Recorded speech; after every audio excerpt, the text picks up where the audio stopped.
Okay. It's a big day. Of course, the You know he Mavs are love on there. Luka. I mean, they got one of the 3 best players in the world. Of course, they're on there. Okay. Head to Memphis. Ja Morant returned to the team yesterday. About the Mavs. Was on the bench I want an explanation. to watch the Grizzlies beat the Mavs. Aforementioned Mavs. Taylor Jenkins says he could play tomorrow. After the game, Kyrie talked about Ja's absence. I believe any hardship in life builds character, and when you're dealing with particular hardships in the public eye, especially with the media being attracted to, just keeping up with what we're doing or what's the next kind of grab or story. I don't want to assume anything by every media member, but that's just the way it seems for me. And my perspective is just there was an overload of judgment on Ja, and there was an overload of judgment on what I had going on. And there's usually an overload of judgment from the public court of opinion. At the end of the day, I wish we can say we can control what the media says or we can control what, other people say, but we can't. So with Ja dealing with that, I think the initial shock was dealing with the public opinion and all of the extra hoopla that comes with it. But then there's a real human being dealing with emotion. So I cared about that aspect. That's where I poured my energy to. I watched Kyrie's entire press conference, and I thought it was thoughtful. I thought he actually talked about, how he didn't think Dylan Brooks tried to hurt him. I thought it was interesting. I thought this totally misrepresented what I saw about the Ja Morant stuff.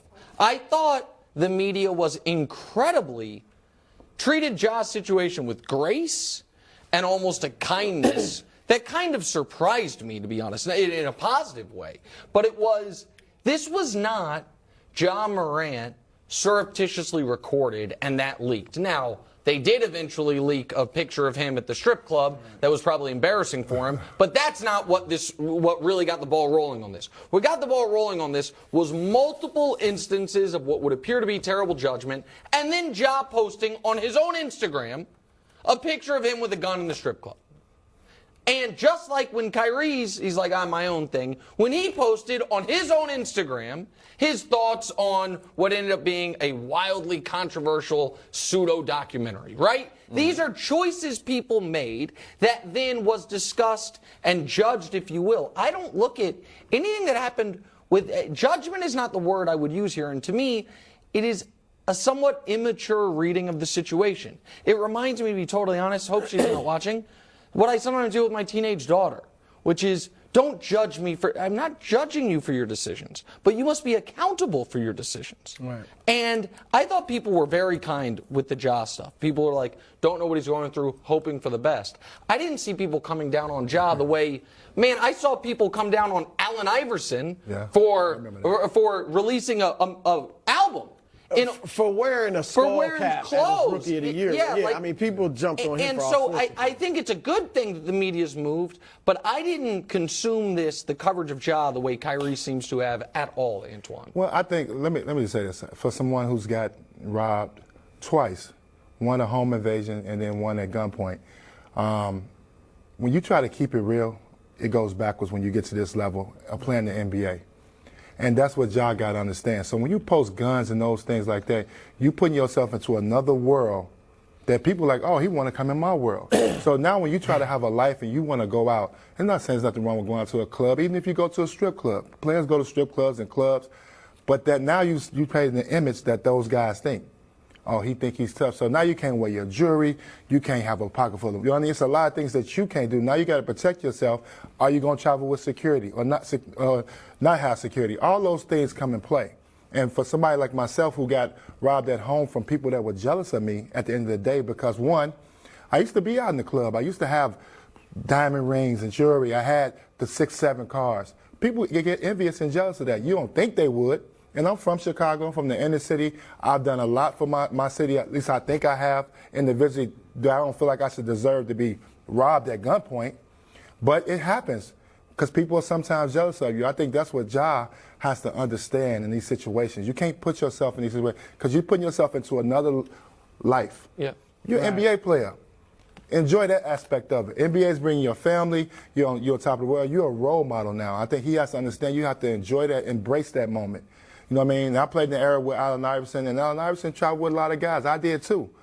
But those guys, I think, to me, never put him in harm's way. They put him in situations like that. No, I think that's some great advice, and hopefully Ja will see some of that. But to what Nick said, and just to this question, I thought what Kyrie said was fine, except I thought overload of judgment was a bad choice of words. Yeah. Because I agree. Like, I don't think Ja got judged that harshly. In fact, Kyrie got judged more harsher than Ja did. 100%. Kyrie had to go through sensitivity training. Mm-hmm. Kyrie had to meet with Jewish leaders. Kyrie had to give $500,000 to anti-violence causes and stuff like that. Does he have to go to any seminars on violence, gun violence? What the tragedy of gun violence in the African-American community? Did he sit through any of that? Did he have to meet with black leaders or parents who had their kids shot, in the hood or by gun violence? None of that. So I think you're right, Nick, that it was pretty charitable. And I get it, because Ja said some things that are concerning. Yes. When he sat down with Jalen Rose on ESPN, he said he feels better now after his training and, breathing exercises than he has since he got in the league, like mentally. Like, so as he's emerged into a superstar, he's kind of saying he hasn't been happy. When he released his apology, he said, I got to find better ways to deal with my stress. And he's obviously been going through some things within his own self. So maybe that contributed to the generous looking at it. But I was talking to an African-American executive yesterday who's a longtime NBA executive. And he thought that the way the league came down on Ja was very generous. In fact, he thought it should have been harsher, because he said part of punishment is the deterrent factor.